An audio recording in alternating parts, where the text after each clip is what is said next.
For this example, we're going to this function. We're going to graph it. We're going to find the domain and the vertical asymptote. Now the first thing you want to recognize is that the basic function that we're going to look at is just log base of x, or log of x. We don't care about the base. They all pretty much look the same. If you want to see the graph of this, the way it looks is at 1, 0 is where it crosses the x-axis. And it's going to do something like this.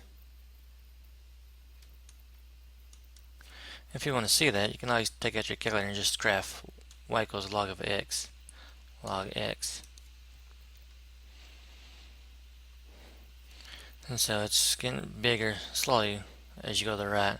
And it approaches the x-axis or the y-axis, but it never gets there.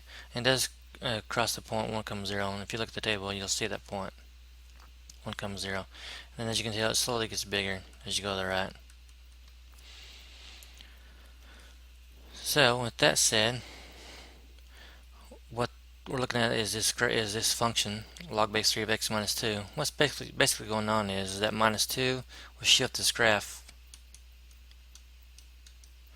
right 2. And so for our function,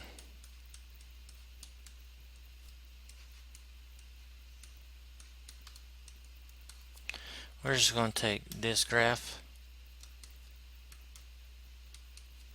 and shift it to the right, which means we're going to take that basic point, the base point 1, 0, and shift it to the right, which makes it 3, 0.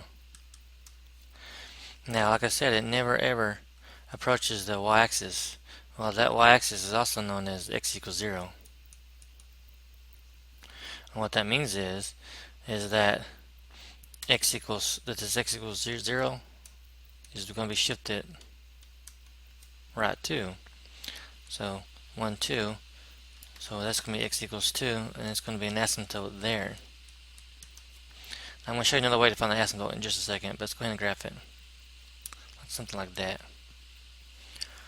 Now here's the easiest way, and I've already found the vertical asymptote. I've pretty much already found the domain, but I'm going to explain this a little bit further. You can't take the log of a negative number or 0. Watch this. If I try to find the log of 0, I get an error. If I try to find the log of a negative number, I get an error. So I can't take the log of 0, the log of a negative number. What that means is that x minus 2 must be greater than 0. And when you solve that for x, you get x is greater than 2. Well, that's more or less your domain. It's all x such that x is greater than or equal to 2.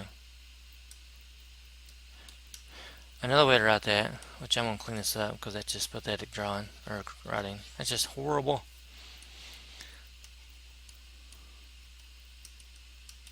So you can write it like this: x such that x is greater than 2. Or if you use integral notation, how far left does this go? Well, it goes to negative 2, or to 2, 2. But it never gets there because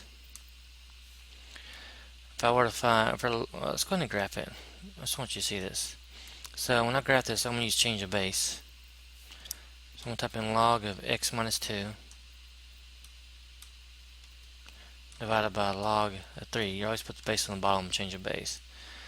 And you'll see the graph, funny looking graph. But when you look at the table, you just see something at 2. See, we see the point 3, 0, which we already knew. There it is. But at 2, we have an error. So, and after that, nothing but errors. So that means is that 2 doesn't exist. It's not in the domain. Neither is anything to the left of it, which is what this graph shows. And how far right does it go? It goes forever. So basically, you're just taking this x minus 2, and you're going to write it as greater than 0. And you're going to solve it. You get x is greater than 2. And that almost tells you everything you need to know. It tells you the vertical asymptote.